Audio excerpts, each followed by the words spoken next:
Test, test,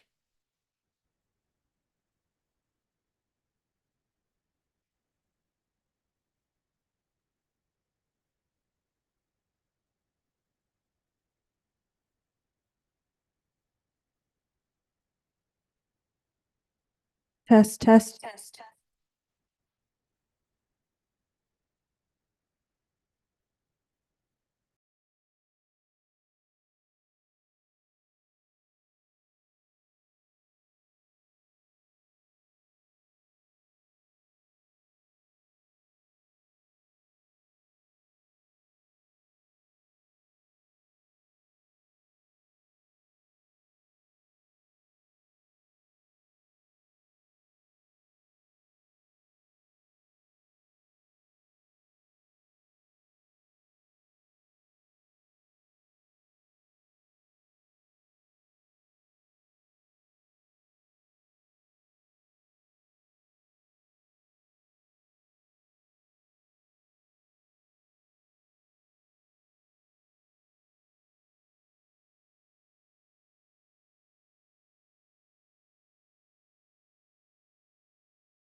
test, test.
Ready on this side? Yes, sir. All right, ready on this side? Let's go, ladies and gentlemen.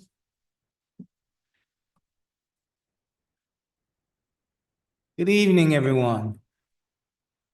Welcome to the city of Lamarque. City Council regular agenda of January 26th, 2026. Notice is hereby given that the City Council of the City of Lamarque, Texas will conduct a regular meeting on January 26th, 2026, beginning at 6 p.m. in council chambers at 1109 B Bayou Road, Lamarque, Texas, as well as via video conference hosted through Zoom. In accordance with section 551.127B of the Texas Government Code, the presiding officer and the quorum of the Lamarque City Council intend to be and will physically be present at 1109 B Bayou Road, Lamarque, Texas. This location will be open to the public. This meeting will be broadcast at this location on channel 16 and via YouTube. The council will meet for the purpose of considering the following agenda. The meeting has been called to order. Ms. Lott, would you give us a roll call, please? Yes, Mayor. Councilmember District A, Present. Councilmember District B, Mayor Pro Tem? I think you're muted.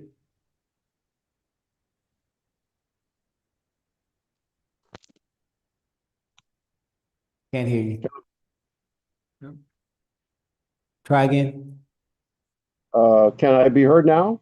I can hear Yes. you. Yes, you can be heard. All right, very good, thank you. I couldn't hear you, but I had those damn earphones on. That's terrible. I'm at 1020 Duro Road in Lamarque, Texas. Thank you, Mayor Pro Tem. Ms. Lott? Councilmember District C, Present. Councilmember District D, Present. and Mayor. Present. Thank you, Ms. Lott. Let us all, if we're able, stand for the invocation and the pledge. Ms. Lott, would you lead us in our pledge? Let's all recite the Lord's Prayer together. Our Father, who art in heaven, Hallowed be thy name. Thy kingdom come, thy will be done, on earth as it is in heaven. Give us this day our daily bread. And forgive us our trespasses. Forgive us. Lead us not into temptation, but deliver us from evil. And the kingdom and the power and the glory forever and ever. Amen. Allegiance to the flag of the United States of America, and to the republic for which it stands, one nation, Under God, indivisible, with liberty and justice for all.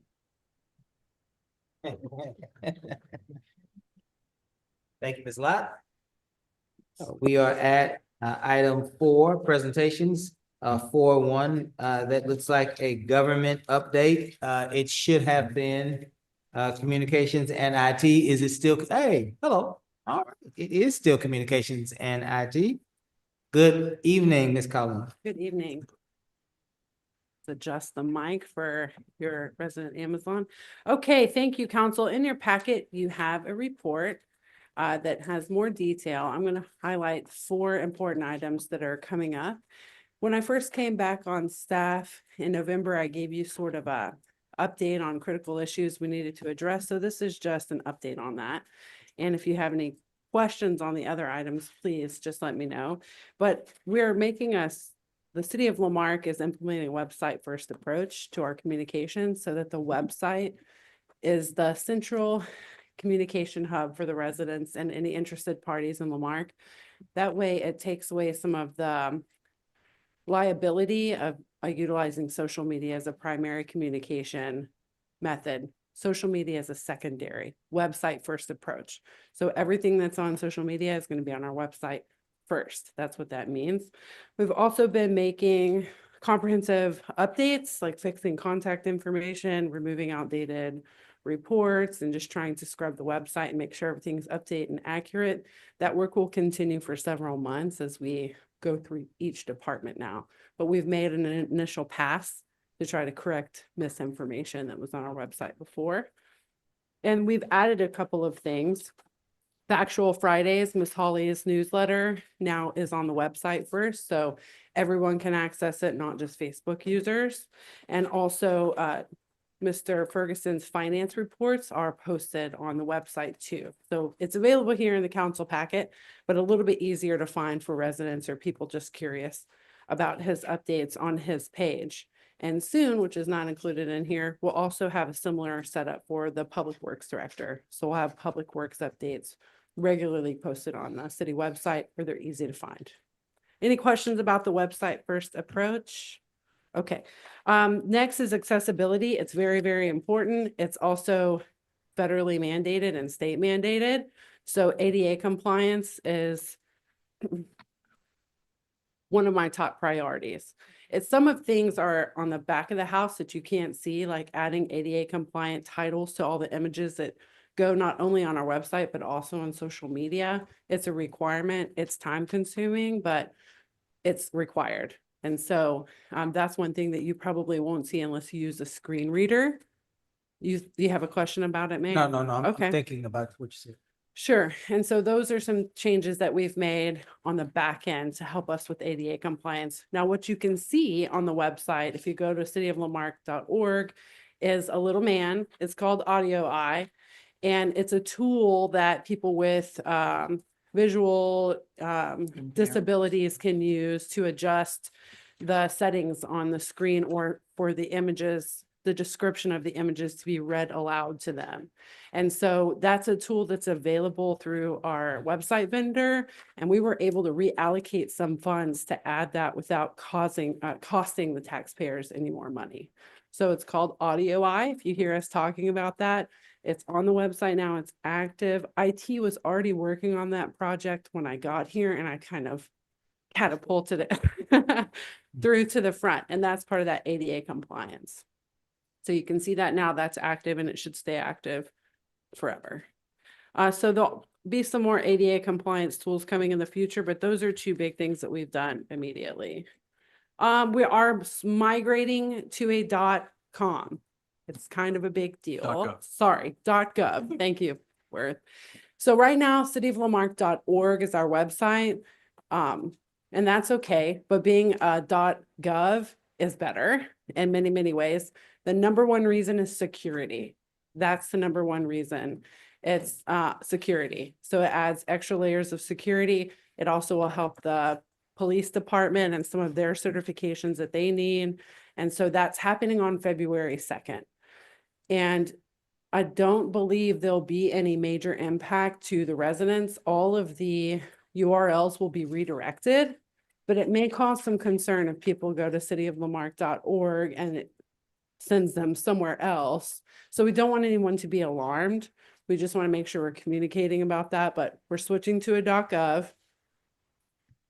It is the city doing it. And the number one reason is for security. And there are some costs associated with that, but it's a necessary. And it's not very expensive. Any questions about switching to the .gov? February 2nd is the day that it will happen. So if there are any interruptions from that, we'll communicate that out through our channels. We're really focusing today on the resident, what would impact the residents, right? So we just had a winter storm, and right now our mass communication system, I'm the only person with access and training to use it. And so we're gonna make vast improvements in that very soon. Also on February 2nd, we have the entire EOC team, emergency management, the police department, public works, the fire department, members of admin are all going to get cross-trained on how to use our mass notification system. So if something happens to me, we can still communicate with the residents. So that was also kind of a critical issue we fixed pretty quickly. And then the last thing is channel 16. I'm sure you have noticed that some of the graphics and information on channel 16 are outdated.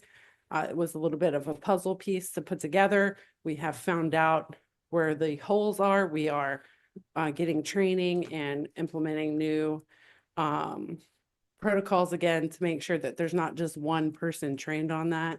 And so that we can update channel 16, keep it updated, make sure it's working properly. So those are the resident focused external communication items and the communication update, and I'll answer any questions you have now.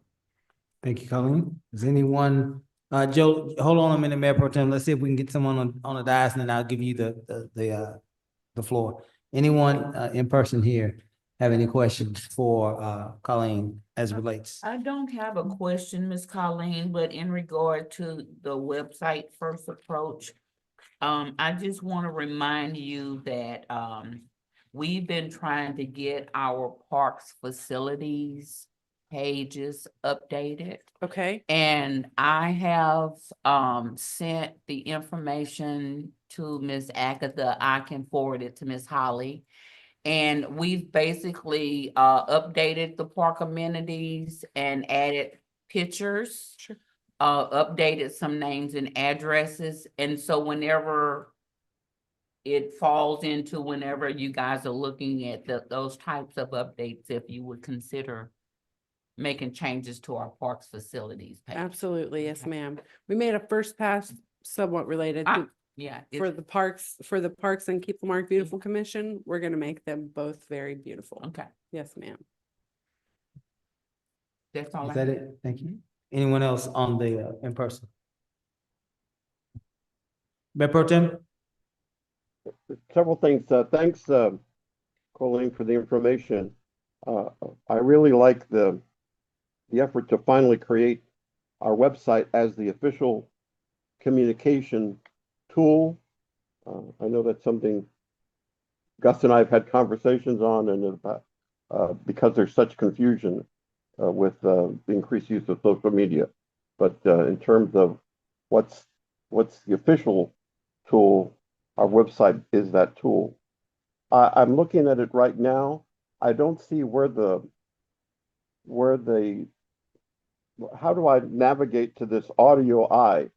And can you please explain what that means for someone that is perhaps visually challenged or has some other disability? Sure, it's a little icon. If you scroll down the page, toward the bottom of the page, you should see a little round icon and it looks like a little man. And it should just be on on the homepage and any of the subsequent pages. It's very common. It's a common tool that websites use for ADA compliance. Well, maybe Can you pull up the city website by chance?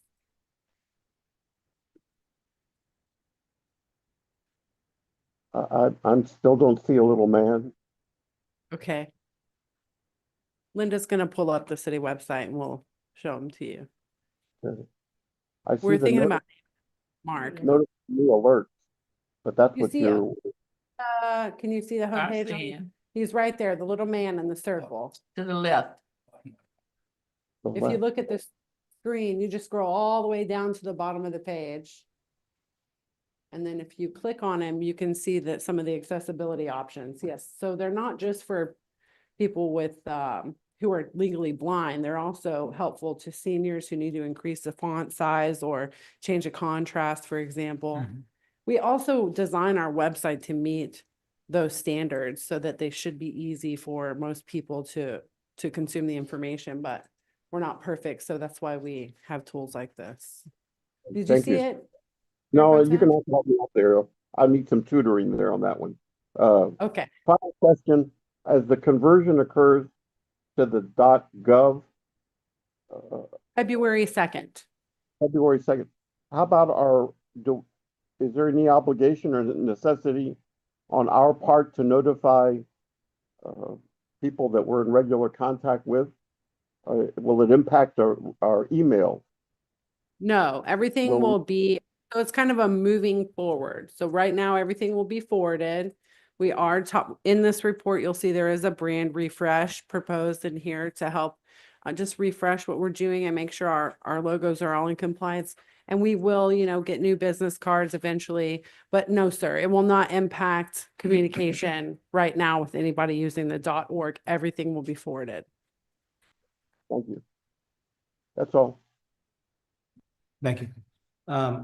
Colleen, you said that you are working on having a report online for the Public Works Director. You said that there was already a report online for the Finance Director and one online for the Factual Fridays. The report online for the Public Works Director, would that be some sort of a written, narrative? Would it be a bullet point report? Do you have any idea of what that report would look like? The frequency of that report, and the frequency of update to that report, as well as any idea if we are ready to have,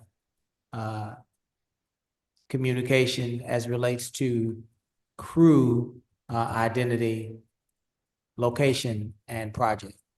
For example, and this, the last part of that last question, street crew 2, will be working all week on Evergreen Street. And so are we advancing to that level of transparency with the Public Works, report? Or are we looking at just a basic narrated report and frequency? Go. Okay, Linda, do you mind pulling the website back up and going to the finance tab under departments? And we'll show you what works look like. Public Works, Shannon Bro, our Public Works Director, provides a weekly update to Miss Holly. So he started including me on those so that I can prepare something. If you scroll down right now, see, every page should be in alphabetical order. We're working on that. But at the very bottom, it says Finance Director Update. So it looked very similar. So here's an intro and then just weekly, maybe not weekly, but these are intended to be, oh, there should be one for today already loaded on here. So I already did that. I need to check on that. But if you click on one, it just opens a PDF and it shows you a summary as you were asking, the date of it, and then the updates. Mhm. So it'll look similar to this for Public Works. As far as frequency, every other week works great for me just because of bandwidth. So I'd like to rotate between finance and Public Works. Worth does his for before council meetings and Shannon does them every week. So my plan was to just rotate once a week, have finance, Public Work, etc. That can be changed. Shannon is doing a great job of addressing resident concerns. So resident concerns on the streets, we dropped a factual Friday about the pavement report that we had and the plans moving forward for that. With the street light repair, he's had a meeting with Texas New Mexico Power Company, and we have a new program that's going to be coming out on how to report streetlight outages and how the city is going to partner with Texas New Mexico to get those addressed, and a list of ones that have already been fixed. And so we're trying to get where you want us to be as far as, I don't know if we're going to say street crew is going to be here this week, but we can say the street crew repaired this much road in this area 2 weeks ago. That's information I have now, you know. So without creating anything new in me, just taking what the department heads are already doing and disseminating it, that's what I can offer. And then maybe at some point building toward a place that we could, Yes. maybe in real time. Yes, I think that's an excellent piece of Okay. feedback that I can try to build in. Right now, I'm just trying to get regular Yeah, no, communication that out. makes sense. Yeah. That makes sense. But yeah, there's a lot of great things happening in Public Works, and we're rebuilding trust with our residents because they're, you know, it's been broken. And so it's going to take some time to repair those relationships with some of our residents. But Sure. a lot of good work is being done, and we just need to do a better job of talking about it. Yeah, I will add one note on the reporting live location. There are two concerns with reporting live location. One is causing extra traffic at the location because people are trying to drive and stop and see. And the second is crews get pulled for emergencies. So even though they may have been scheduled to work on Evergreen Street, they may have had to go be pulled and are now working on Cedar because of an emergency. Yeah. And so that might look as we're not doing what we said. Yeah. So there's, some caveats that we'll have to be able to build in Yeah. on a report like that as well. Maybe we at some point get to a weekly place where we can say street crews will be on Evergreen. Or in District A. Or Yeah, District B, yeah, or right, District- right. Yeah. Now, Shannon has developed a plan where he's going to rotate street repair on a monthly basis, I believe. Quarterly, excuse me. So he will be able to focus and fix issues in each district quarterly. And I think it's a really smart way to actually have visible progress in each district on a regular basis. Same thing with digging out the ditches, right? Some of the ditch maintenance, that's going to be rotated by district on a quarterly basis. That's some communication we have coming soon. That's the type of stories we're trying to share with the residents. And I'm going to go out and take photos. And hopefully we can go back to doing 2-Minute Tuesdays and have videos. You know, we're just not, we've got critical issues we're trying to repair right now. So we'll get there. Thank you for the feedback. I will write it down. Absolutely. Well, I think that's it, Colleen. Thank you. Thank you.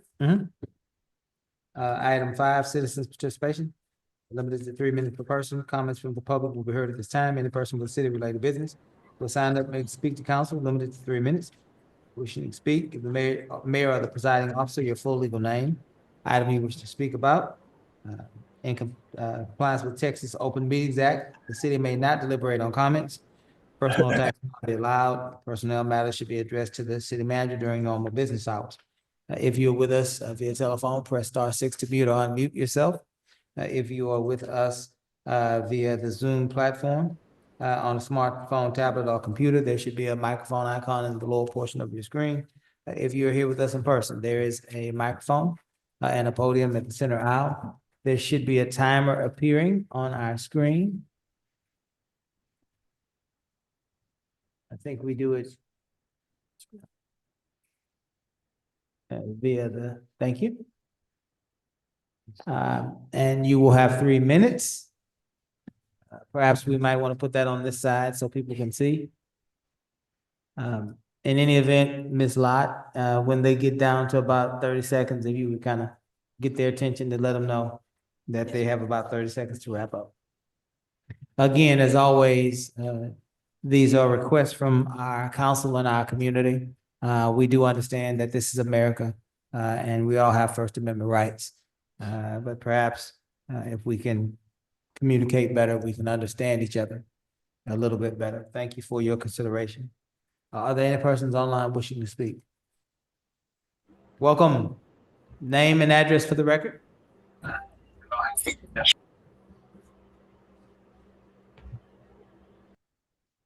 Hello? Hi, this is Haley Winkleman.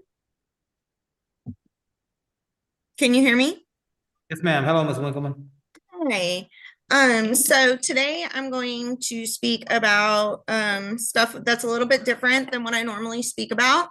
We do have elections coming up here in March and May. So I wanted to bring some important dates to people's attention because I really don't know anybody who's happy with how things are going right now. And from my perspective, voting's our only way out of it. So February 2nd is the last day to register to vote for the March primary. And February 20th is the last day to apply for a ballot by mail. Please don't forget that you can curbside vote as well. Early voting does start on February 17th, and the election is going to be on May 3rd. So please, everyone go vote. We will have local elections coming up here in May. And again, I'm asking, let's all get out there and vote. Let's show we care. And most change, the real change that impacts your daily life is going to be the local elections. So again, just asking everybody to get out there and vote. A couple of other things that I wanted to mention is I again would like to bring up a see something, say something policy within our public works team. They do drive around in city vehicles often throughout the day, going to different sites, and they can see things like signs that are misplaced, and also things like the bandit signs on electrical poles and stuff like that. I understand it may not be their job to correct it, but it should be their job to report it when they're on the city clock and they're driving city vehicles. And then lastly, I would like an update on the Zoom hack when we were all subjected to that anti-Semitic pornography. Back in a few months back at that midday joint EDC city council meeting that was used to stifle public comment. There, I would like an update on that. And I would also like an update on the email that was purported to be from the Marque Police Association. I view that as impersonating law enforcement, so I definitely like an update on that as well. And that's all I have for today. I hope everybody made it through the freeze okay. Ma'am, thank you, Ms. Winkleman. Anyone else online wishing to speak? Yes, I'm here, Mayor. Hello, welcome. Name and address for the record, please. This is Harvey Freebird. Not going to give my address. Can y'all hear me? Yes, sir, we can hear you. Okay. As usual, I want to address the recent bad behavior of Councilman Joseph Lowry. First of all, his decision to publicly post very disturbing voicemails and blame them on me and my followers. I want to make this very clear. I do not condone people calling anyone and making threats of any kind. That type of behavior is unacceptable. With that being said, I do not believe these voicemails are organic. In my opinion, they appear staged, and I believe that they have been created by Councilman Lowry or people close to him in order to blame me and my audience to gain sympathy and try to ruin my reputation. Now, if anyone is actually making threatening voicemails like that, whoever it is, they should be arrested.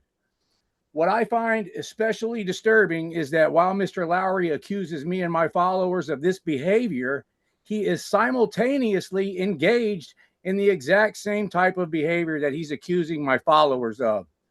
Just 3 days ago, Mr. Lowry posted that I could only learn through violence. Shortly after that, he made another post saying to imagine if my jaw was wired shut for 6 to 8 weeks because someone broke my jaw. Before that, he went live on Facebook saying that I had gone too far. Then he followed that with another post telling me I better delete all of my videos and said, quote, "That's my last warning," unquote. These videos simply document him and his bad behavior, and at sometimes his wife's bad behavior. And for the record, I have not deleted any videos. I am not planning to. By the way, make sure you check out the Joseph Lowry playlist on my YouTube channel. Shortly after those posts, Mr. Lowry made another claim saying that someone drove a stolen vehicle into my RV and drove off, and that I had to, quote, learn the hard way, unquote, because I wouldn't, quote, listen to him, unquote. That statement is a bald-faced lie. No vehicle of any kind was ever driven into my RV. Mr. Lowry has a long history of lying, and his credibility is already ruined. But if anyone was still unsure about whether he tells the truth or not, that last post about a vehicle being driven into my RV should clear up any remaining confusion. I have had numerous messages from people asking me if it really happened, because the claim was very alarming and way over the top, and people took it seriously. I have had to individually answer each email and message with, "No, he's lying like always." That should tell you everything you need to know about Councilman Joseph Lowry and his friends and supporters. Thank you, Mayor. Harvey. Thank you.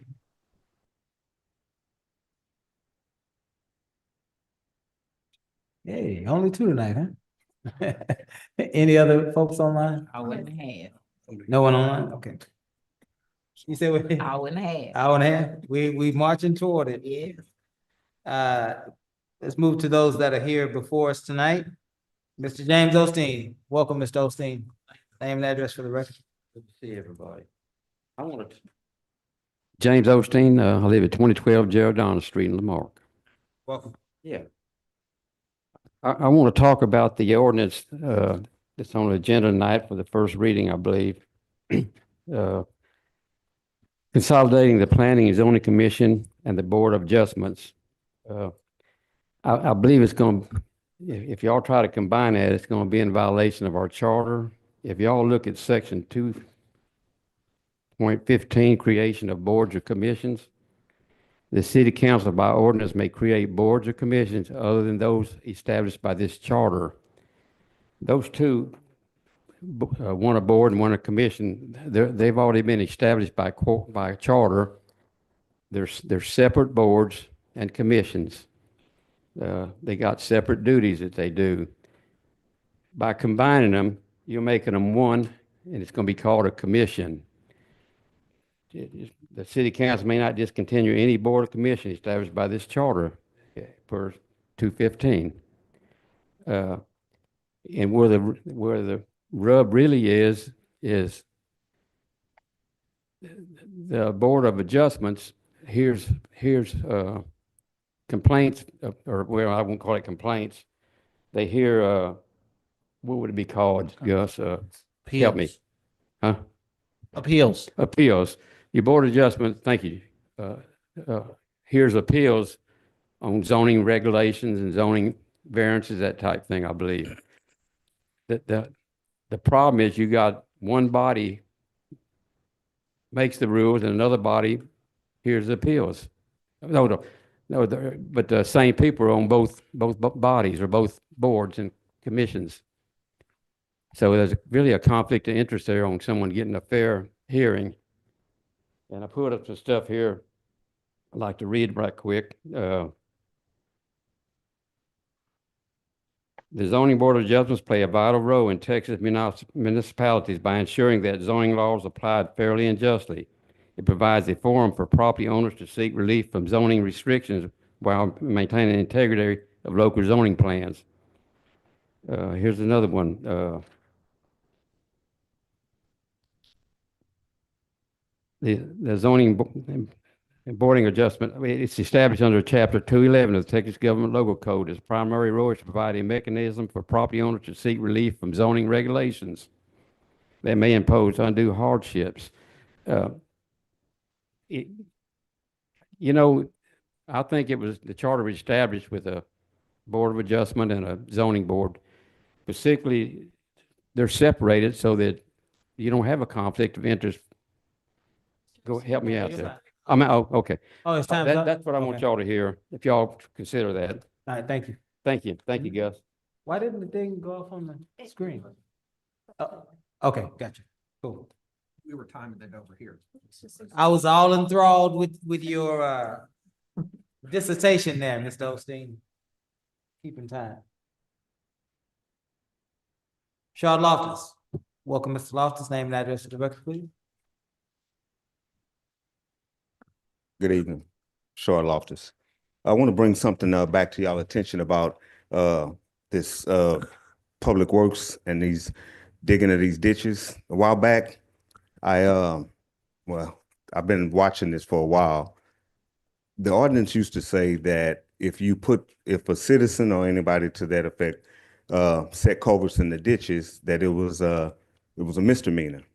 And here lately, there has been some ditches dug that the city of Lamarque seems to not know who did it.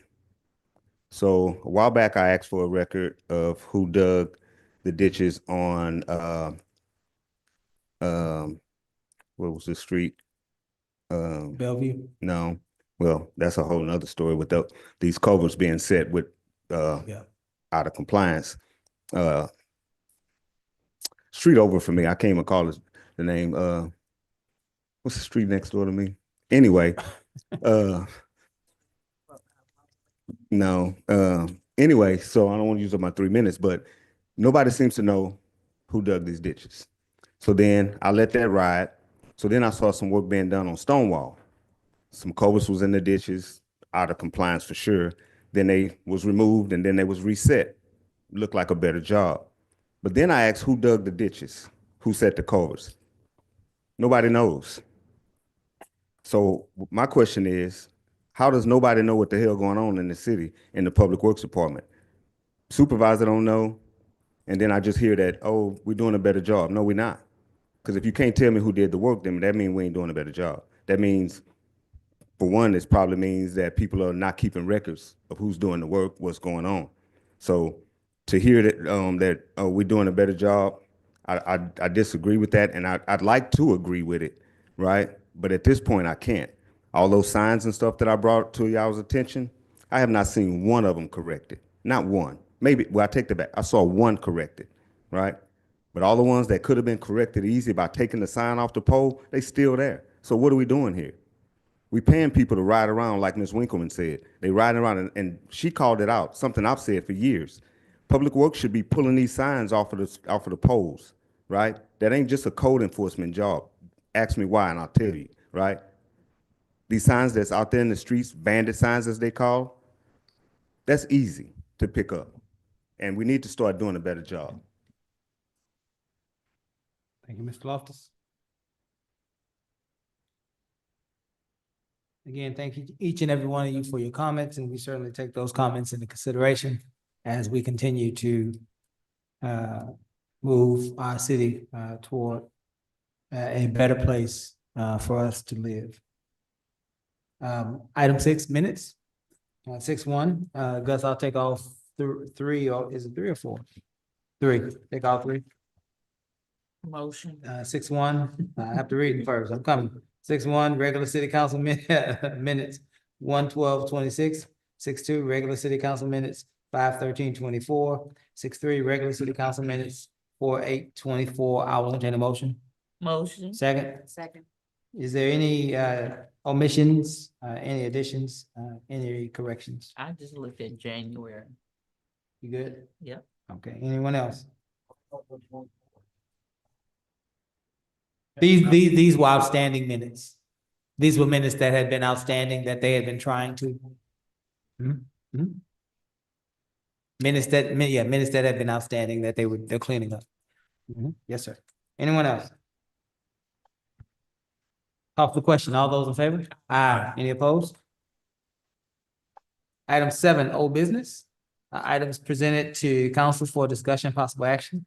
7.1, Tree City USA, considering the process to become a Tree City USA participant. Ms. Griffin, Do we really need a discussion? I don't think we do. I just wanted to make I'd sure. make a motion. You want to make that motion? Is there a second? Any further Second. discussion? Any further discussion? Hearing none, we'll call for a vote. All those in favor? Aye. Any opposed? Item 7.2, budget priorities, establishing budget priorities for the 2026 year. Council, if there's no objection, I think that we should probably wait until next meeting. Mr. Compion and Mrs. Holly, who I don't see on the screen anymore, actually, are not in the room with us. A lot can be lost in translation, especially in digital communication. And so I would like for us to move past this item until next meeting, so that Mr. Compion and Ms. Holly could be in the same room with all of us, so that we can actually have a clear discussion without objection. I need that. Very good. Let's move now to item 8, new business. Items presented to council for discussion and possible action. 8.1, ordinance letter number letter O-2026-0001, consolidating the Planning and Zoning Commission, the Board of Adjustments, making various findings of providing an effective date. This would be Gus. Mr. Knable, Yes, sir. you already know where this conversation is getting ready to go. Yes, I do. And so would you like to respond to Mr. Osteen's concerns, or do you want me to remind you what they are for us? Yeah, no, I'm happy to respond to them. You have the floor. So, first of all, I would start out, I agree with Mr. Osteen. The charter does set out that there is a planning and zoning board and there's a zoning board of adjustments. Those boards do different things. And defer some to Ms. Holly here, given her extensive experience in the planning sector. But in essence, the planning and zoning board is going to consider items like approval of plats. If I wanted to build or have a business in a single family residential, or have a home in a commercial, I would come to the Planning and Zoning Commission and then to City Council asking that the property be rezoned. They're going to talk more about, the Planning and Zoning Commission is going to deal more with uses. The zoning board of adjustments, however, is dealing with more technical things like zoning setbacks. I'm sorry, building setbacks that have been put into your zoning ordinances that are very common. They're in Lamarck's, they're everywhere. So they do slightly different things. Your zoning board of adjustments is going to hear appeals from decisions by city staff. Typically, that's going to be a city staff member will deny a building permit for some violation of the zoning ordinance. And they will come to the zoning board of adjustments and ask the zoning board to overrule city staff because they believe typically it's that it creates an undue hardship. Now, specifically, now I've just kind of explained the differences, but speaking directly to Mr. Osteen's concern, he is correct. Your charter sets out there has to be two different boards, or that there are two boards, not that they have to. What this ordinance is doing is attempting to address attendance issues.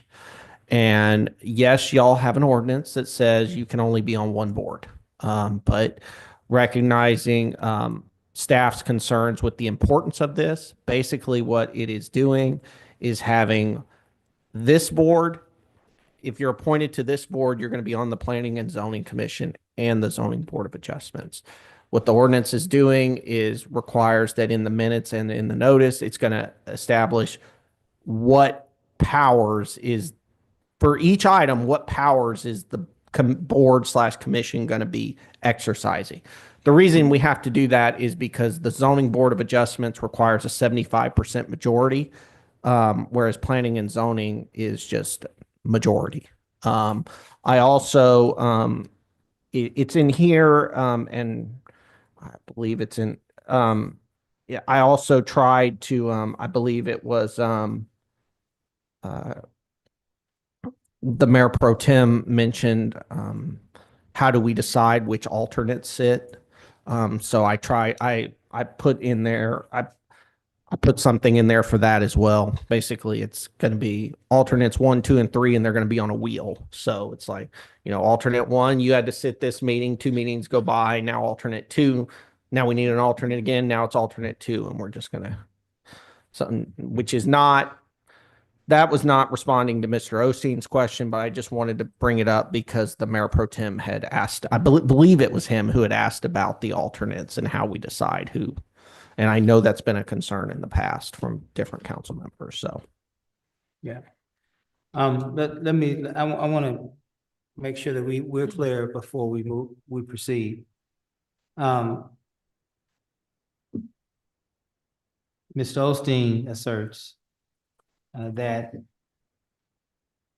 any change to these two charter outline boards or committees would be a violation of city charter.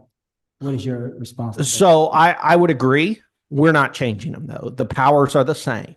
What we are basically doing, so the Planning and Zoning Commission, what it's doing is straight from the charter and the ordinances. What the Zoning Board of Adjustments is doing is straight from the charter and the ordinances. The only thing that is really changing is that we are amending y'all's prior ordinance from a couple of years ago that says to be on, you can only be on one board. And so we're changing that. Now you can be on 2 boards. And for efficiency purposes, we're going to have them meet at the same time. So at 6 p.m., I think they meet at 6. Maybe they meet at 4. I apologize. But we're going to have the Planning and Zoning Commission and the Board of Adjustments is going to meet. It's the same people. And we're just going to go down the agenda. And I heard Mr. Osteen and I, we had a 15 or 20 minute conversation before this. My role here is just to provide a way to do this if y'all so choose. The other concerns, the policy concerns, that is you all's prerogative and domain, not mine. All I can say is that what I've tried to do is give y'all a legal way to do it. And that's. Yeah. One more thing, and then we'll see if others would like to comment on this. I think there is something to this idea, and let's be clear. Gus is simply communicating an ordinance. Right. You're not for or against this either way. And so let's just be clear, we're working through this. But one of the other things, Gus, that he makes sense about is this idea that you would have one body, not only approving the rules and the regulations, but that same body hearing the appeal. That Yeah. yes. So yes and no. So the Planning and Zoning Commission is the commission that when y'all adopt, well, y'all already adopted a zoning ordinance, but when y'all do text amendments, like let's say you wanted to go through and say, we don't believe that single family residential property should have this setback, they should have this setback. And so we're going to amend our zoning ordinance. Well, your Planning and Zoning Commission is going to have a public hearing and they're going to debate that and going to send a recommendation to council on that.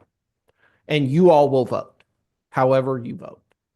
Should that be adopted, then that is now the law of this city.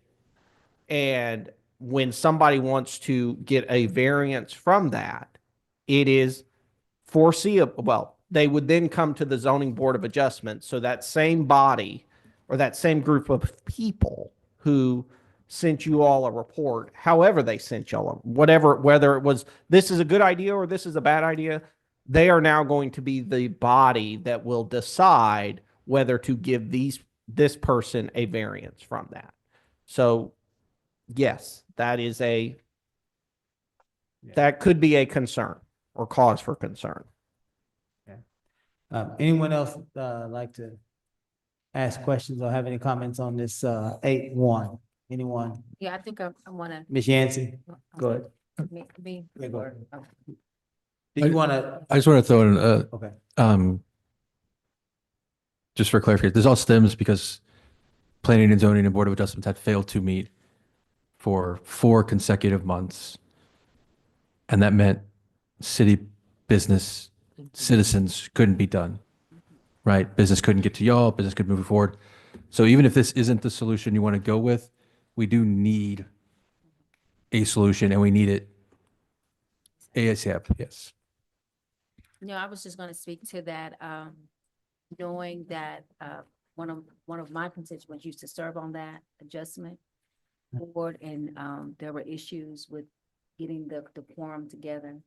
One time my mother served on that board as well, and she was saying that, that was a problem. They would call at the last minute sometimes. And so I think it has to do with what is the best form to get the city's, business done, that will fit, our constituency. So I think that we need to try it this way, to make sure that we are efficient and that our processes are streamlined. And if it doesn't work, right, Gus, we can come back and change it. Yes, yeah, both y'all and future councils are free to change what y'all decided. Right. But I do agree where we are going back to saying you can serve on more than one board.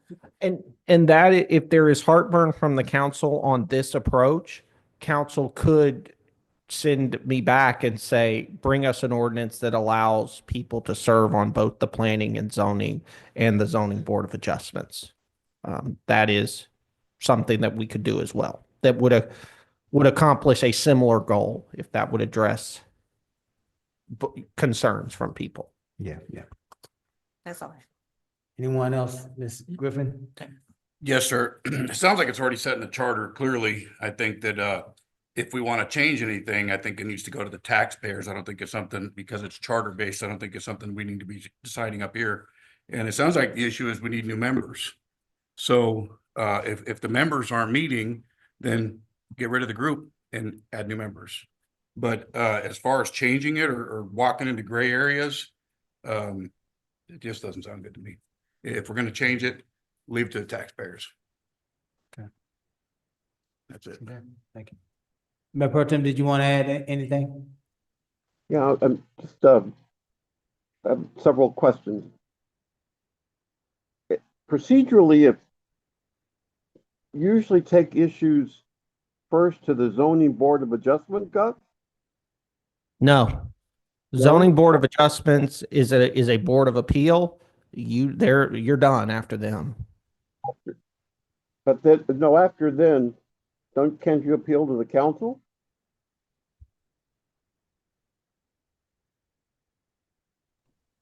No, sir, it requires an appeal to a district court.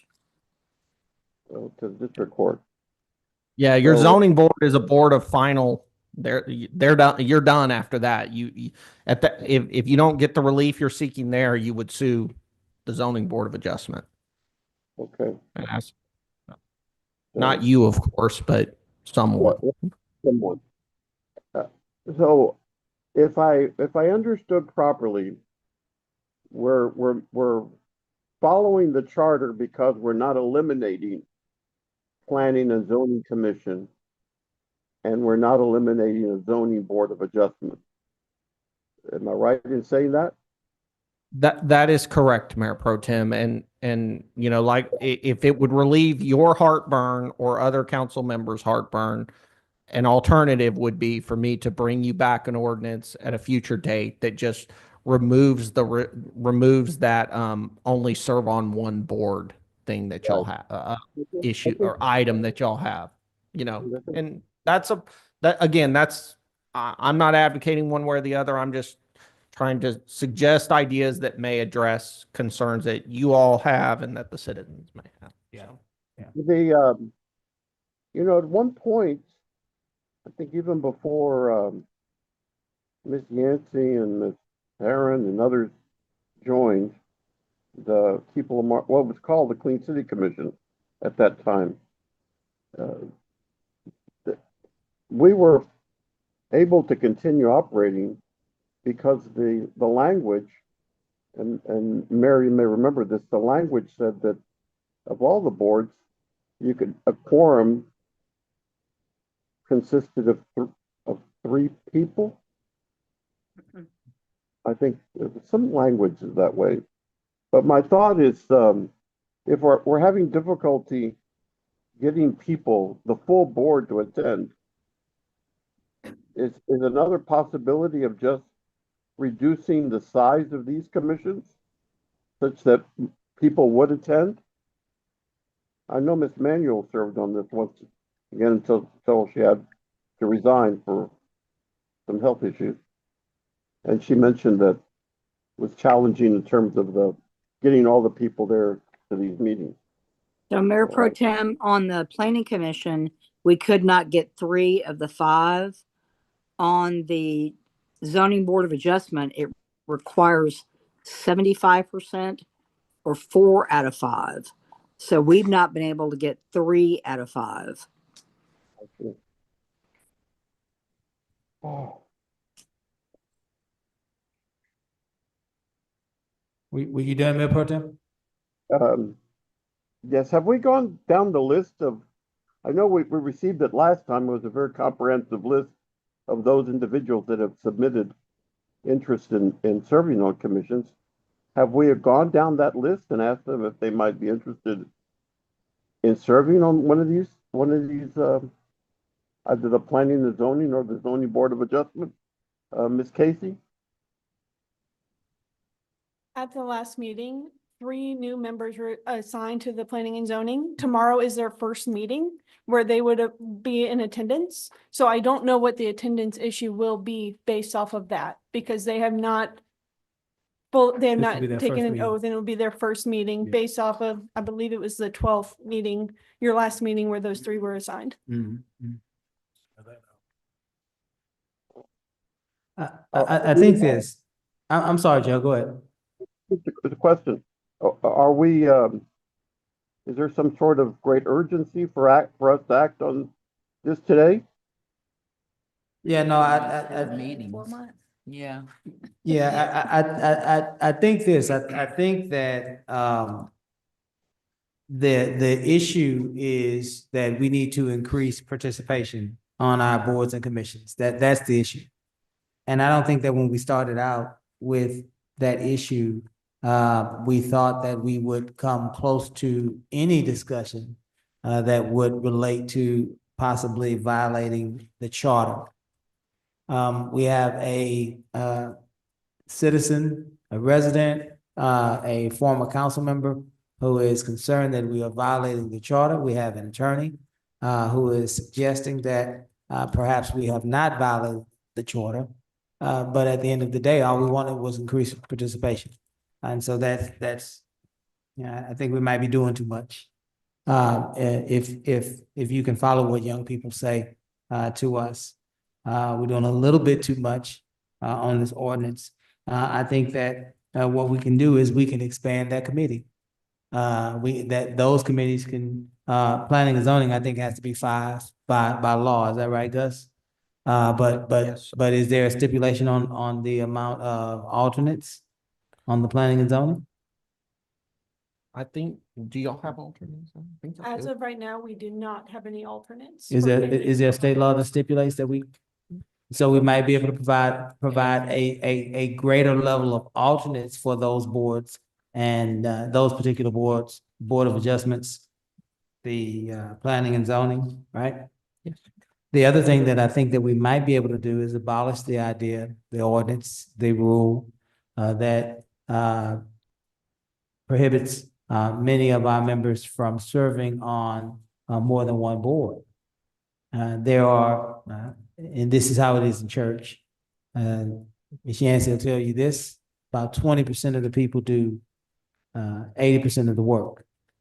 Well, that's because that's a human, right? That's a human response. So you can move it from church to government, 20% of the people. I do about 80% of the work. And if we are in a crunch, that suggests that we are not necessarily having volunteers that are dedicated beating down our door. Now, I would like to see those two, at least for 6 months, those two committees remain separate, and let's implement at least 5 or double the amount of positions, make them alternates. If there are 5, let's make 5 alternates. If there's a 7-member board, let's make 7 alternates. And see how far we get, and allow folks to serve on more than one board to see what participation is like 6 months from now. Without objection, anyone? Joe, Yancy? I heard you talking, Yancy, over there. Well, Go ahead. Ms. Holly, what is the best practice for this? Because I know some cities are combining that, as you all have said, but is that a best practice? I'm not sure. I haven't had a chance to look it up. Do we know if that's a best practice? Well, Combine. what the mayor said is correct. You've got 20% of your residents who are willing to fill 80% of the work.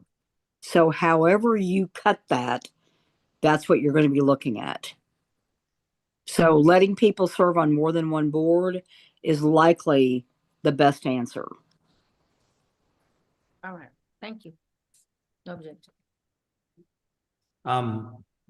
Anyone else? I just want to say, because this is an issue with other boards, whether they're mandatory or not, and I'm wondering if we can apply this decision across all boards, because I know sometimes KLMB doesn't meet quorum and the Parks Board as well. I think that if I'm hearing your question correctly, It's the next item on the agenda. next on item on the Yes, agenda. thank Okay, you. I'm sorry. Thank you. So Gus, it sounds like, and council, correct me if I'm wrong, it sounds like the only change would be to keep those two committees separate to, and to add, alternates to those positions for this Yes. ordinance. And then you'll come back with the other ordinance on that you can serve on more than one board. Yes, sir. And then my only other question to council, and don't need an answer tonight, obviously, but what was council's thoughts on the idea of a wheel system for alternates? So that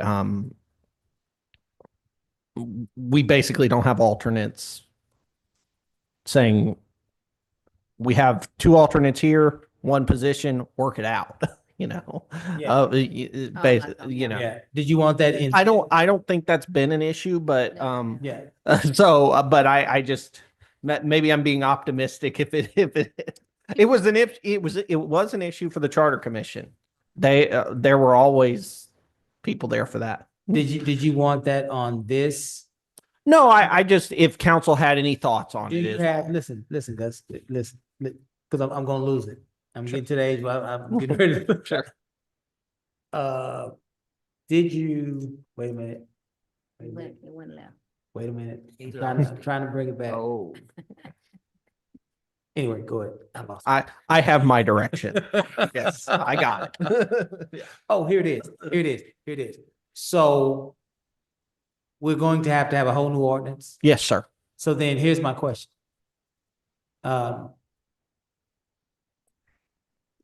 Do we want, and this is for council, do we want to go with the total abolishment on serving on one board only across the board? Is that what we're talking about? Or are we saying that if you serve on planning and zoning, board of adjustments, you can also serve on an additional board?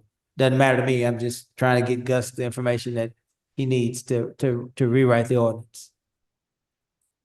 I think the alternate needs to be able to step in before somebody else is serving on the second board Okay, to get more participants from the community. gotcha. Anyone else on this side? Y'all good? Horse dead. Okay. Work. Since the, sorry, go ahead, Mayor Pro Tem. Just to, I would like to also make sure, and I was just looking at it, Gus, there's something in the Texas Local Government Code that does, as Mr. Osteen mentioned, emphasizing the need for distinct membership in these two different boards. Yeah, Also there are work- definitely, there are policy reasons for those, and I leave those to Yeah, you all. It sounds like you all are concerned with those, so I get it. I get it. yeah, we got it. Well, we don't need to beat that dead horse. And Gus has his direction, and so there will be, Gus, do you need us to table it, or you got it? You can table it, Mayor. I'll make a motion to table. Table. Second, Second. all in favor? Aye. 8.2, ordinance number letter O dash 2026 dash 0002, amending the meeting dates and for certain boards and commissions, making various findings and providing an effective date. Go ahead. This was just an ordinance bringing back to you what was discussed last time. Basically, all these boards are going to meet at least quarterly, and then if they need to meet more often, the chair can call that meeting. Very good. Is that the one you had a question on? Yes. But I also was saying that they have similar problems as planning and zoning and board of adjustments with attendance. Okay, And maybe adding alternates. to those boards as well. Okay, Gus, did you get the, Which boards would you like to add alternates to, or just all of them?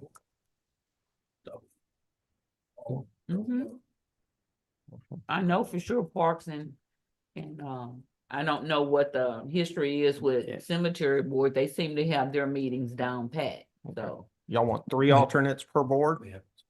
I mean- Okay, they have as well.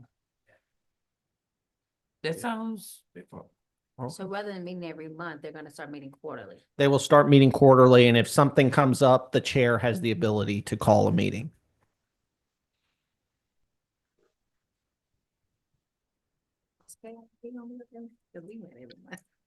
well, the chair would have the ability to call another meeting, call additional meetings.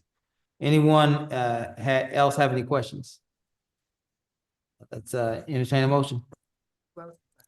I just want, I'm sorry. given the direction council is moving on both of these items, which is basically doubling boards, we still have, I believe, some openings for the regular seats on boards, much less if we're going to double the size. It is now beyond incumbent on council to, at the next meeting, come back with many nominations for both regular seats and alternates. Otherwise, this solution doesn't solve the problem. Makes sense. Maybe we can get our HR to publish that through social media. We're looking for alternates. volunteers. Boards and commissions. We can definitely put something out. every day until the next meeting. Do my best. Anyone else? Do we have a motion? Casey, did the heat go up? Went on. Oh, Doing our best. is it the heat or there? Do we have a motion? We do not have a motion, sir. I'll entertain a motion for 8.2. So moved. The motion and second. Any further discussion? Did you get it? Because they were both motioning and seconding. Okay. And giggling at the same time. Any further discussion? Hearing none, we'll call for a vote. All those in favor? Aye. Any opposed? 8.3, resolution number letter R-2026-0002, authorizing certain officers of the city to sign and endorse checks and drafts of the City of Lamarque IDC bank accounts finance. Mr. Yes. Ferguson. So this relates to a decision that was made many years ago to have text pool, which is an investment account the city has, have a separate what they refer to as location, but basically parental account for EDC and the city. And so we have to fill out fully separate forms and documentations for each. We were not originally told that. They told us that we could just do one and have it cover both. They have since come back and told us that the higher ups told them they were incorrect in that statement. And so we are coming back to you to fill out the EDC versions of the forms. Who told you this? We talked to the phone people at TextPool, Textbook, okay. but Okay. their bosses came back and Yeah, And- no worries. We yeah. just want to make sure we understand. So do you have a list, Mr. Ferguson, of names that will, it says authorizing certain officers? Do you have the list of not necessarily the names, but positions at least of those? yes, it will mirror the way we have all of our other bank accounts, which is finance director, city manager, fire chief, city clerk, and then view access for finance staff. Had what now? So the ability to actually Look at stuff? so view only is for finance for Oh, you on, view only for finance staff. The ability to actually initiate a transaction are the folks you listed. are the folks we list, which mirrors all of the other accounts. For anybody's concern, all transactions do have an audit log, so it is known who is doing any individual transaction. Gotcha. Very good. Any questions for Worth as it relates to item 8.3? I'll entertain a motion. Second, Second. any further discussion? Hearing none, we'll call for the vote. All those in favor? Aye. Any opposed? Let the record reflect, it passed 4-0. Ms. Griffin is out of the chamber. Yes, sir. 8.4, contract for internet services with Comcast, considering a contract between City of Lamarque and Comcast to centralize internet usage. All right, so in your packet, you have the proposals from Comcast. So this is ostensibly phase 3 of our trying to fix the city's IT. Right, last meeting, we approved the new server, right? That's phase 2. But this is a proposal to take the city to a singular provider, singular hub for internet service. So one entrance and exit, which allows it to significantly increase security, but also allows intercity communication, most notably between dispatch and police or dispatch and fire, to significantly be smoother and faster and with less issues.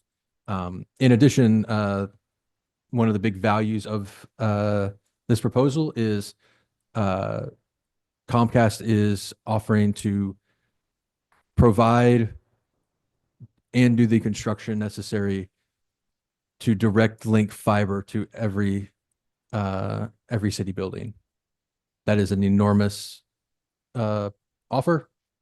It will take roughly 6 to 9 months to do all the construction and get everything in, but then that allows us to have, again, direct fiber access between every building in the city, singular isolated loop for all internal internet communications, which will make them faster. It'll also, because there's a singular hub, it makes it more secure. And then I know I'm forgetting one of the other important parts of it. But all of that also allows us to come in and spend, depending on which version we go with, there are two different versions of it, either less than we're currently spending on internet for all of our current non-fiberized internet, or just a hair more than we're currently spending on internet for the city. We feel this is a immense value add at either a slight reduction or slight increase in cost. Our preference would be the slight increase, but that's, you know, that's up to y'all. Anybody have any questions for Worth as it relates to this before we proceed to a motion? I do, Mayor. Mayor Pro Tem? Worth, how does this, does this conflict with what the EDC is trying to do with AT&T? This would make the EDC AT&T redundant. Yes. Which is why at the last meeting, it was the AT&T was tabled by EDC. Yeah, I had an illness. Yeah, all right. Okay. All right, I will entertain a motion. The second?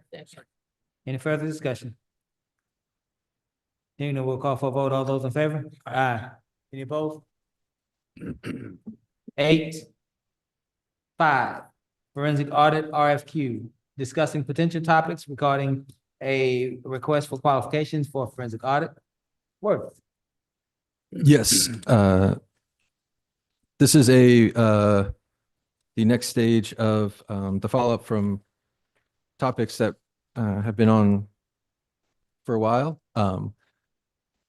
We know that there was a lot of citizen desire for a forensic audit. We held multiple sessions with citizens to discuss topics, take those ideas, let me workshop them for a little bit, work around them.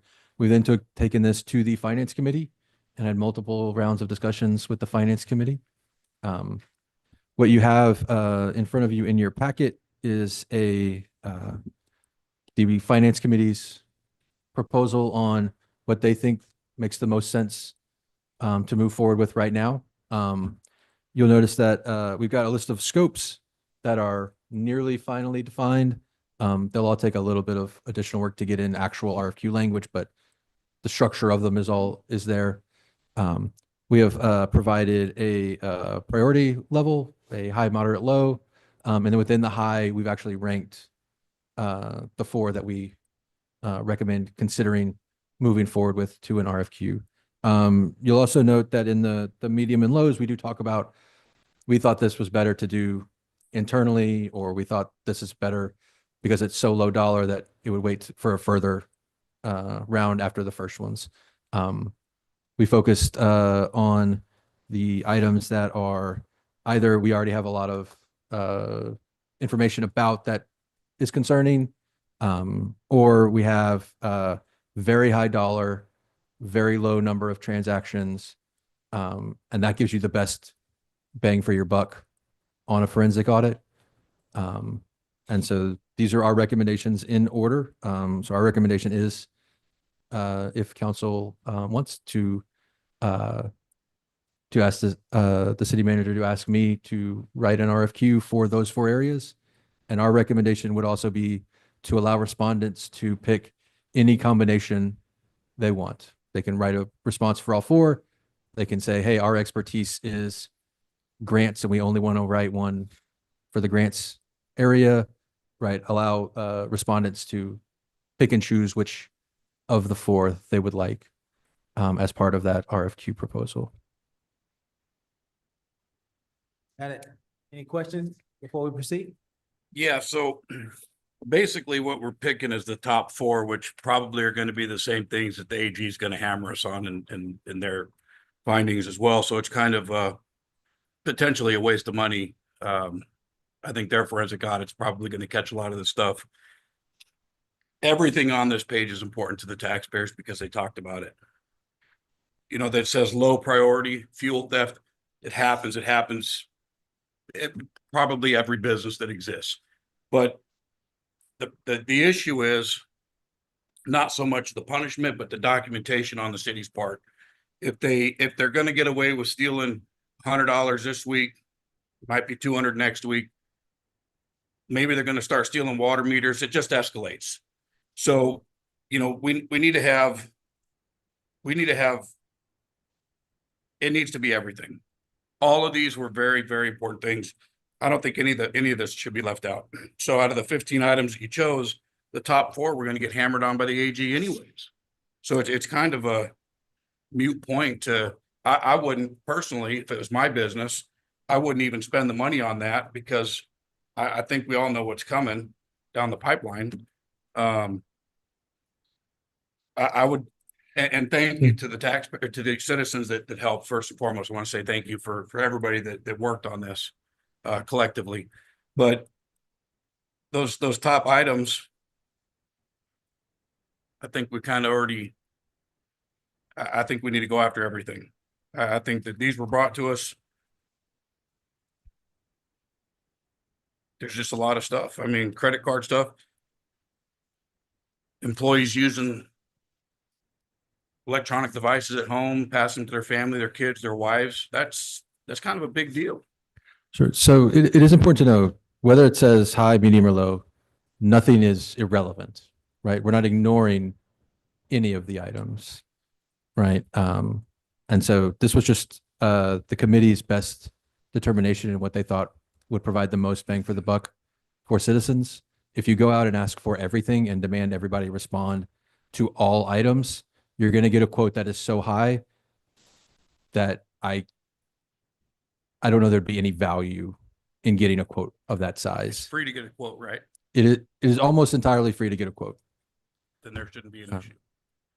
It's free to get a quote.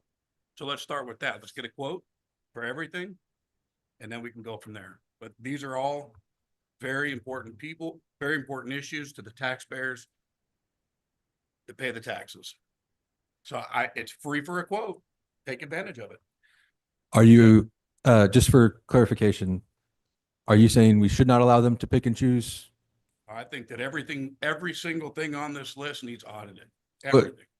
So you're not, again, just to clarify, to make sure we're not, because when I'm writing this up, I have to write it in this to meet the expectations. If we tell them that they have to put in a quote for every single one of these, I need to know, do they put in the quote individually for them? Do they put in a singular do it all This is, quote? we want a quote for all of this. 15 items. We want a quote for this. And then we can say, okay, it's $500,000. Well, let's take out the. I think you are That's vastly, not- yeah. vastly underestimating what that quote would be. Well, Councilman Lowry, this is what he's trying to ask us. Yeah. He's saying, do we want, if a motion is made that all of them are done, he's saying, do we want the respondents, the companies, to be able to vote on all of them, or could they pick and choose the ones they would like to audit as a company? So Do- perhaps, for example, some of them may be good in one area Yeah, do both. and may not have experience in the other area. So he's asking, do we want to allow them to bid on everything and individual things based on what they would like to do as a company? I say both. You got any Okay. questions? Okay. Yep, all right. Anyone else have any discussion on this item? I have a question, Mayor. Go ahead. Mr. Councilman Lowry mentioned something about an AG audit. What is that? Are you asking, Councilman Lowry, he's asking you about an AG audit? Are you? There's You were something saying that- something about AG audit? I think there's going to be an AG audit. But that's not anything that we're engaged with at this time, or that's just The Attorney General has not sent us a letter saying they are auditing it. It may come, but as of today, we have received no communication on that. Okay. Second question. And I guess this is from the Finance Committee side, but what's the significance of, we've got all these different dates. On one, it goes all travel expenses since 2000. Some are 2021, some are 2021, 2020. Is this are these dates because of statute of limitations, Gus, or what do you know about this? I'm trying to understand all this, these dates. I did not participate in the finance committee meetings, so I would defer to their members and to staff who participated. Well, is it true, Gus, that we would have a statute of limitations issue on these items or not? Typo? Actually, I believe, I don't see a 2000. Block 5, travel expenses since 2000. Oh, then, yes, that would be a typo. That should be 2020. Then we've got some from all purchases right above that from 2021. Why? Yeah. So the committee's preference was to do 21 to 25, but there were some of the requests that specifically wanted to go back to 2020. So we honored those specific requests on times. And Mayor Pro Tem, to answer your question, there are generally statutes of limitation for different crimes. I'm not saying a crime was alleged or occurred. I am not saying Neither there. am I. Well, I just want to be clear with that. And then, for civil things, there are sometimes, as a city, different rules apply to you, to the city when it comes to these. Does that make sense? No, I understand. I'm just So- want to make sure that we all understand. And the other thing is and perhaps Mr. Ferguson, you've said that you've had some experience in this area. This is not something that's done overnight, even in 30 days. I mean, this is No, this would take, time. depending on what is actually being audited, it would take, even in the smallest of these, would take multiple months just to do all of the required work to follow the actual guidance around a forensic audit. To do everything would take significantly longer. So how often did the finance committee meet? Do they meet once, twice? We meet once a month, except for this last month when we met twice. So you've already met twice already. So the recommendation. We've met four or five times. So the recommendation is for the top 4. At least we getting started on that. Yes, that was a recommendation. We believe that is the best use of taxpayer funds at this time. Again, we are unaware of an AG audit, so we're not building that into our assumption. These are 4 items that are very high dollar and very low number of transactions, which make them much easier and cost effective to have Faster. and faster. Yes. It is a concern. So, I mean, but can we do the other ones later? Can we come back Absolutely. with those? We can do any combination in any set. There's no limit on the number of RFQs we can put out. I just don't want the meeting to be a thing, right? Sure. You guys have been meeting, you came up with this. And I mean, we can also, as part of the RFQ, and I know this won't satisfy exactly what you're looking for, but we could say, we have we want to look at everything, but we really want bids on these 4 first, and then I mean, and the others, and then if people, Yes, ask them to give Yeah. us a quote. There's nothing wrong with getting a quote, so that, because you're telling us, but we haven't seen it for ourselves. Yeah. So maybe because he's designed it to show us, so show us if we ask for all of it, right? Yeah. And then if we ask for the top 4. yeah, again, He's not asking for it, RFQ, he's asking for a quote, correct? yeah. Well, so an RFQ, and I guess I can quickly, Oh, no, okay. Right, so an RFQ is actually the quote, is a quote, but it's also not entirely about cost. It's a design to ensure that the qualification, which is what the Q comes from, of the respondent is the best. There are certain areas that are state and federally protected for RFQs. Engineering services is one, accounting services is another. They require such high level of specific knowledge and expertise that's more important than the the cost. It doesn't committee- mean the cost is not important, but like from a, But the committee is saying recommend the top four for right now. that, so the committee saying that these would be the four that they would recommend, but, you know, I'm not gonna say that the committee wouldn't accept everything going out.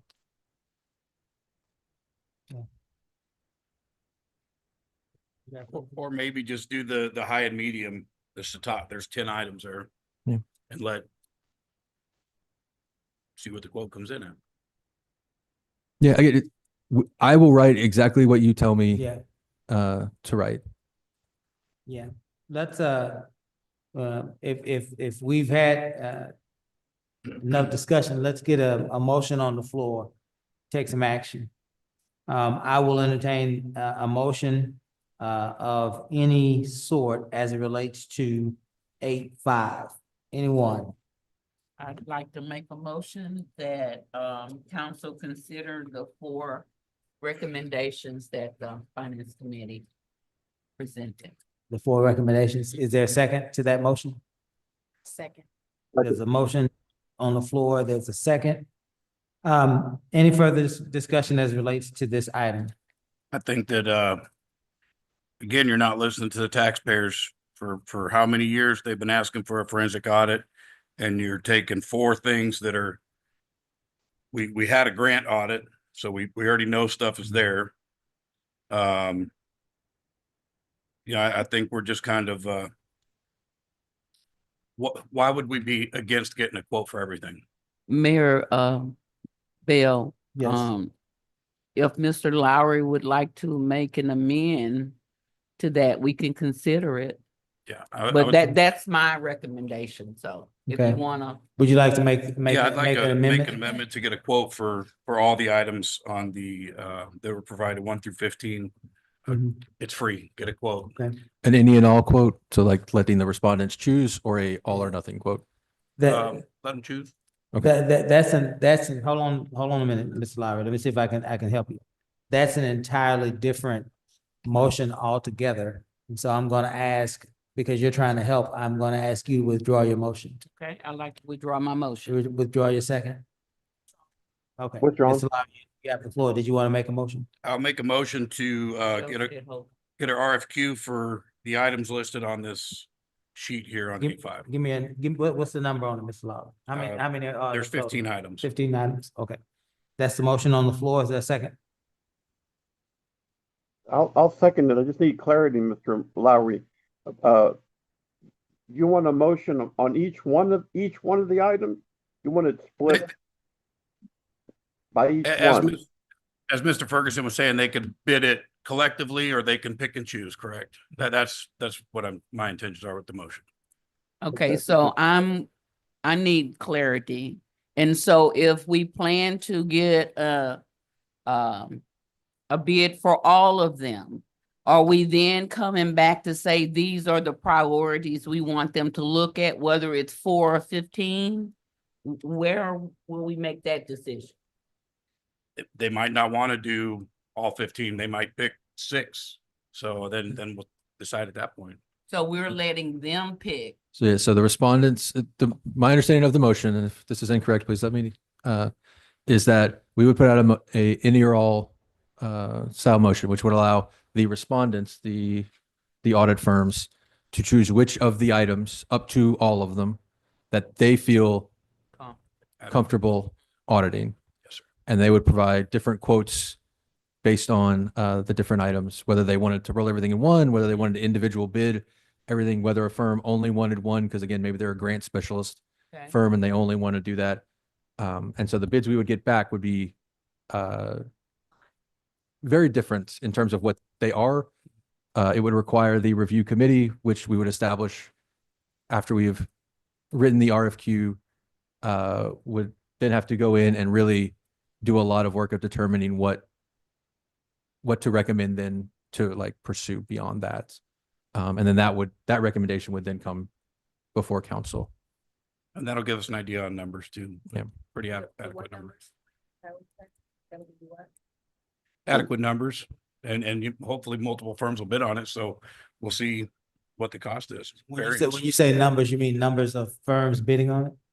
What they bid, the cost. The cost? Mayor, Yes, sir. question. For purposes of this motion, just to be clear, we're asking staff to go ahead and prepare an RFQ for all of these items. And then that RFQ will be brought back to us to review. Is that correct? Yes, before Yes. before it yes. goes out, y'all will have to review and approve it. Yes. Oh, all right, I understand that. Okay. Any further discussion? I think again, if it is a situation that, we can get quotes and bids, and it is not going to cost us, any notable financial expenses, I think that we should try, and I think we should move down that road to give our community an opportunity to see what this, endeavor looks like, right? So that we can understand better how we need to proceed. So, we'll call for the question. All those in favor? Aye. Any opposed?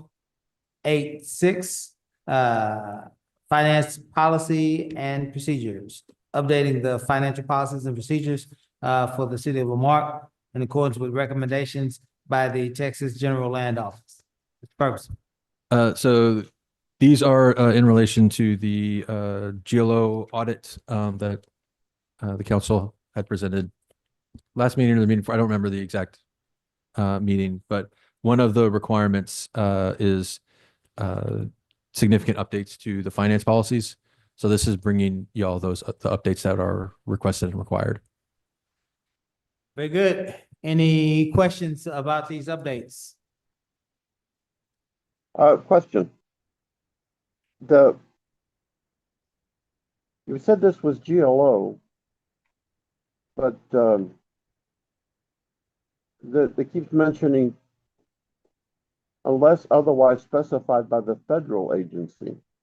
And it says then the finance director will be responsible for reviewing the above criteria for all invoices under the federal grant. Couldn't that be under state and or federal grants? No, so this would only apply if there's a difference between federal policy and Texas GLO.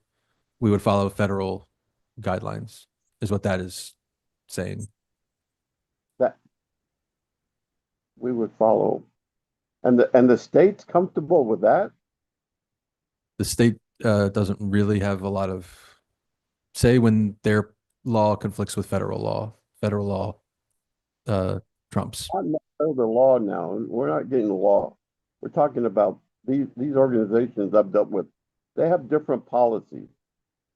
They have different policies. The like the GLO and Texas Department of Community Affairs and Texas Health and Human Services versus Federal Health and Human Services. I'm just trying to point out that it's been my experience. They sometimes look at these things very differently. I think the General Land Office has asked the city to adopt these policies, and I would assume, and I will look at staff for confirmation that these policies were sent either by the General Land Office or by the grant administrator that the city procured to administer these grants. That's correct. This came from the GLO, this language. It did not. It came from our grant administrator in response to a GLO finding. So has the GLO seen this already? They will see it as soon as we adopt it. I would give it to them before. Why do we adopt something they haven't seen? Because this is what they've asked for. No, but it's review first. Here, give us your suggestions and feedback. Is this They did not do that. They did a finding. They told us to do this, and this is in response to their finding.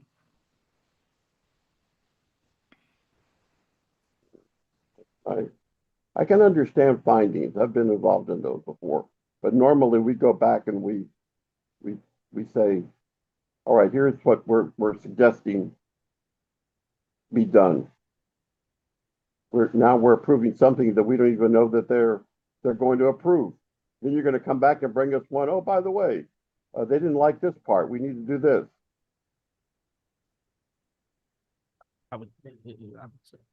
Were you doing Mayor Pro Tem? Very good. Any further discussion? Ms. Lot, do we have a motion, motion? I will entertain a motion. I move that we approve finance policies and procedures. Is there a second? Second. Any further discussion? Hearing none, we'll call for a vote. All those in favor? Aye. Any opposed? 8-6, removing the hiring freeze, requesting the removal of City of Lamarque hiring freeze, administration finance. Yes, so what we are requesting here is not to just start wildly hiring. We are requesting to move the hiring freeze as we are now in budget, and we want to be able to take action on positions that are currently frozen, notably eliminating them. There are several positions that we would like to eliminate, therefore we don't have to budget them. We don't have to keep them going forward. It also allows us to more freely move around budgeted positions to fill needed holes. That was the city manager, the deputy. Deputy city manager is the most notable of the positions that is intended to be eliminated. So you're not, this is not a move to add any more staff than we have now. We, at this time, if we were going to add a staff that was not budgeted, we've had that, discussion before, if they're already budgeted, they're not part of the hiring freeze. This is an intent to unfreeze to allow us to more adequately move positions where they need to be, but not to hire, do a significant hiring freeze.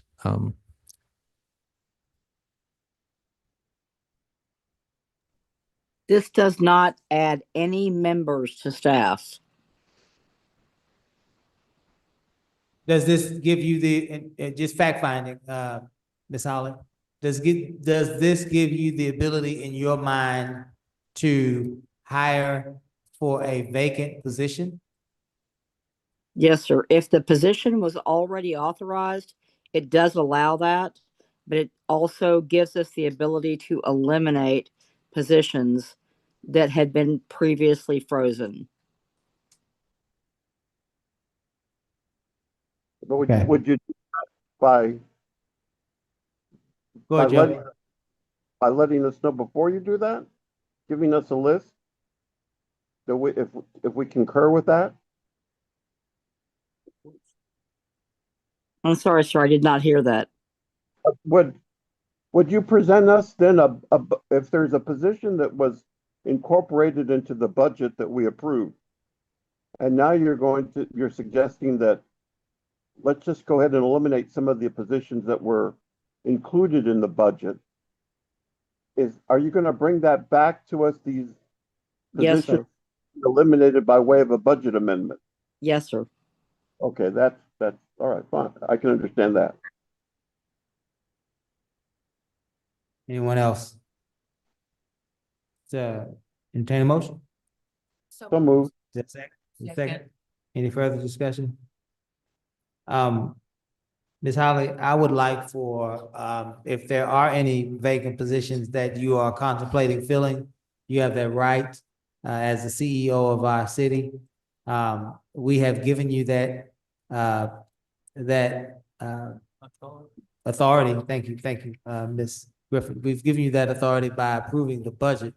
But because of the political climate we're in, I am asking that if there are any actions to fill positions that are vacant, that you would share that with us in your regular council, your city manager's report to the council at the council meeting. Yes, sir. Very good. Did we vote, Casey, or no? You have a motion, but no vote. Let's call the question. All those in favor? Aye. Any opposed? All right, city manager's report, submitted report to update council and community. on standard operations of the city. This report can be acknowledged as a whole or discussed at the pleasure of the council. Again, council, we will call out numbers. And if you would like to have a discussion about these items, and you may do so at this time. It is 7:41 as we move into our city manager's report. 9:1, municipal court stats. 9:2, utility billing report. 9:3, Delaney traffic update. Got one for Delaney traffic update. 9:4, financial update. 9:5, fleet update. 9:6, Main Street sewer update. 9:7, city clerk's report. Ms. Nance is not here, and so Ms. Lot would answer any questions that she would know. And so if you have any questions for Ms. Lot, you may do so at this time. Hearing none, we only have one tonight, and it is the Delaney Cove traffic update. Ms. Yancey. Yes, I just wanted to see where we are in that process with the stop sign in front of the entrance of Delaney. The stop signs have been ordered, and when the two come in, they will be placed. Thank you. Very good. Items for the good of the order, 9-8, would that be you, Mr. Ferguson, or is that Ms. Holland? I have it, but if Ms. Holly has it and would like to read it, she can do that as well. I don't. I guess Please go guess it's ahead, me. Worth. Okay. All right. A winter storm update. As of right now, Lamarck has reported no damage, no road closures, and minimal interruptions to city services from this winter weather. Operations will continue as normal while we monitor the ongoing situation. We did have a small power outage along all of Cedar today. That was, I believe it was Texas, Mexico. Had a small breaker issue, but we're back up and running. May election packets. Individuals interested in running for Council District B or Council District D may pick up a candidate packet from Lamarck City Hall. Completed applications must be submitted no later than 5 p.m. on February 13th, 2026. The Texas Avenue Detour, beginning Monday, January 19th, 2026. FM 1765 will be closed to the east and west of I-45 for approximately 3 months, while TxDOT contractors install new storm sewer infrastructure and fully reconstruct the intersection. Detours and more information is available on the city website. Public works improvements. Topics like the street assignment and road repairs, traffic control SOP, and new streetlight reporting protocols are being covered in Factual Friday newsletters, which are again available on the city's website. In addition, please report everything that you find that you would like addressed in Report Tracker. We are trying to do a significantly more aggressive job of following those and providing updates on those as well. South Oak Street Bridge. The city has been in contact with TxDOT regarding repairs and interim measures that will be taking place. Currently, there is not a cost or a time frame regarding the permanent repairs, but as soon as we have them, we will provide them. We are required to fix this bridge. We don't have it's not something we have a choice in. Budget planning. The training in OpenGov, our new finance system, and many other departments. The first of those trainings occurred today. We have already started meeting with individual departments to discuss their first rounds and plans for next year's budget. Again, we had the calendar on last council meeting. We are moving with a very, very, very aggressive calendar. We want to make sure everybody has time to see what is coming out in budget proposals, but also so that everybody has plenty of time to share input on what they want. And this is both council and citizens. So we are already moving forward on that. Budget is well underway. HGAC Parks and Natural Areas Awards. Lamarque is being recognized for several projects, including the all-inclusive playground at Mac McGaffey Highland Bayou Park, and has been invited to speak in an award event on February 6th. And then the Lamarque Civil Academy has a meeting that is going to be scheduled in February to kick it off.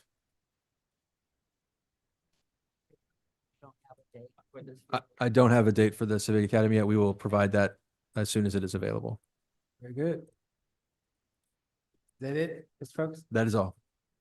All right, ladies and gentlemen, we are rounding this last turn home. 8 o'clock. There's no executive session, no actions to be taken from executive session. So we're at item 12, requests and announcements. Ms. Griffin. I have a few things. While we have Text Dot's attention, we have requested, and when I say we, the Parks Board has requested that the city considers working with Text Dot to get signage for Mahan Park and Holland Bayou at one of those exit, I forget whatever number that is. And also there is a sign over on Oak Street, a Text Dot sign that residents have been reporting for years and years and years and years, and it's broken, and we either want it to be fixed or removed. It's just right across the Is street. this just a street sign? It's it's on Oak Street, and it's something about construction, which there hasn't been any for some time, so. I emailed Miss Holly, over the past week, we've had a lot of gang activity and recently vandalism over in District D, so I would like an update from the police department on community policing in District D. I have reached out to Miss Holly. We didn't see the Great American Cleanup on the calendar for the city. It's something you guys used to do with Texas City. And I don't see that KLMB is doing one. So I have reached out to Miss Holly to do a trash pickup on Oak and Highway 3. April 4th or the 11th, and I'll be providing more information on that. That's all I have right now. Thank you, Ms. Griffin. Mr. Lowry. I'd like to get somebody to go over the concrete sidewalks along Main Street. It's the 4th. I think that if it's not something that would be allowed, they just need to be looked at. I know they're the TxDOT project, but if civilians can't get away with it, I don't think TxDOT should get away with some of the quality of work that's done along there. So, sorry, I'm trying to take Sidewalks. specific areas or just, There's a bunch of areas. I mean, from Lake down to Highway 3 almost. There's a lot of areas. okay, then we'll just approach it as a general and, Yeah, and I can walk it with you or whoever wants to go out there. Okay. Show the areas of concern. Ditches in District C. And also sit reps. We used to get those. I don't know if anybody wants to stop getting those, but they were provided emergency situations. They stopped it with our previous city manager. If we could get those going again. yeah, so, for those who just want, like, I guess the specific thing, Yeah, we were notified if there was, for instance, gang activity or drive-bys, and I'm finding stuff out from constituents before I find it out from PD or fire and stuff like that. So if we could get the sit reps flowing again, that would be awesome. all right, I'll make a note. Thank you. And then Omega Bay wants a law enforcement presence. They've had two burglaries, robberies, whatever. It was at the same place, but the last two HOA meetings, they've had a concern about they want more presence down there. Just kind of out of the way, but I think we need to show them some love down there as well. And the last few meetings, there's been requests for information. I did it up here and that information was never provided to me. And I even submitted an open record request for it. There's been zero response. So that's been at least 2 weeks with no response.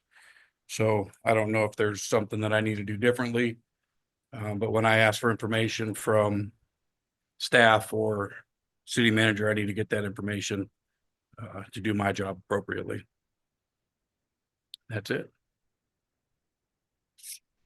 Yes. New Hope Bible Church in my district is still, they still have debris from TxDOT. They picked up some of it, but for some reason they left like some big chunks still on their property. And what was the name of the church again? New Hope Bible Church, New Hope. 3801 McKinney Extension.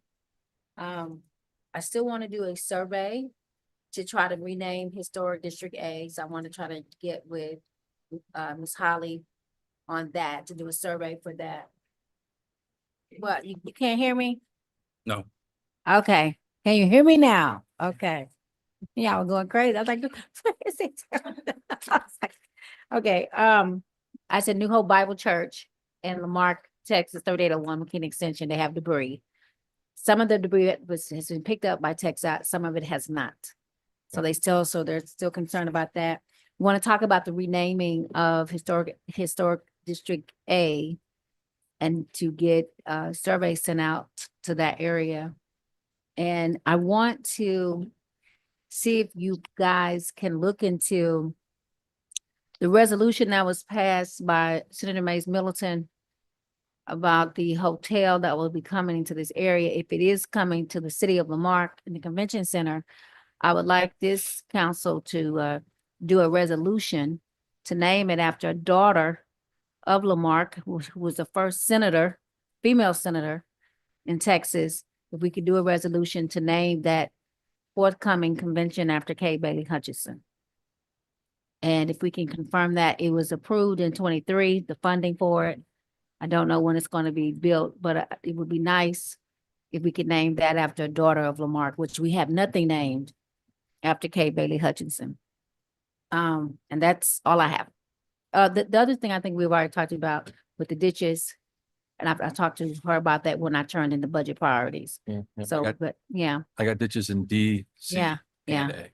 that, and then the illegal dumping, they're doing that again on petroleum and, oh, what is that? Albert, I believe that is. They're still, they had stopped, but they're starting that part again. And I'll bring some other things, to her. That's all I have. 7:54, let's go. That's right. Good girl. Mayor Pro Tem. Yes, I'll make mine quick, very quick. Thank you for your patience. I'm officially still on the clock with the Red Cross on this winter weather. There's a name for it, Fern, I believe, right? And so we are now catching up with all the fire calls that occurred. We were not permitted to move around, and we're just catching up with.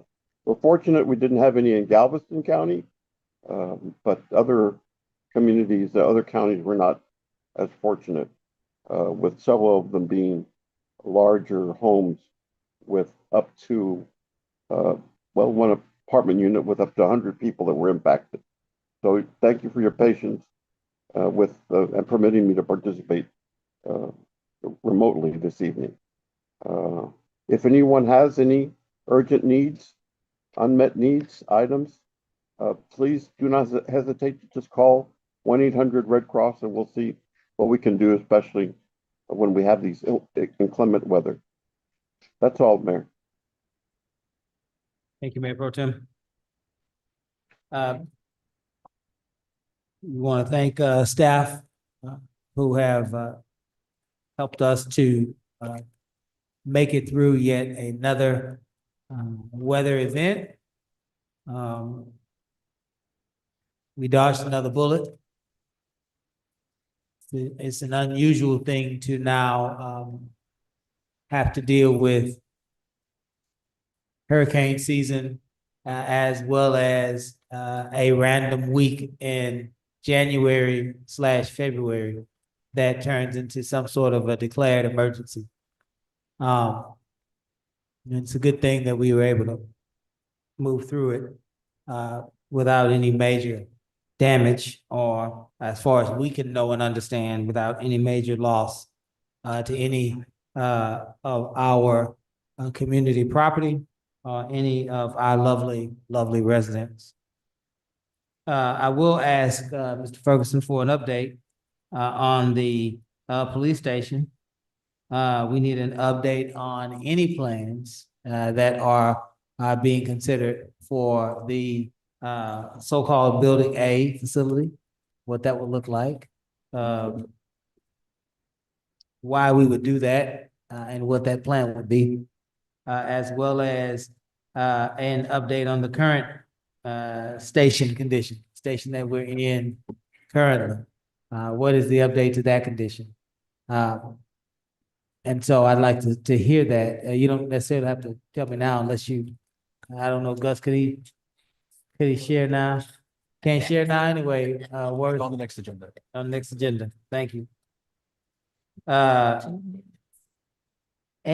along with that, Mr. Ferguson, I'd like an update, from the police department operations, since, Randall Argonne's retirement, just to see where we are, see how we've been able to stabilize.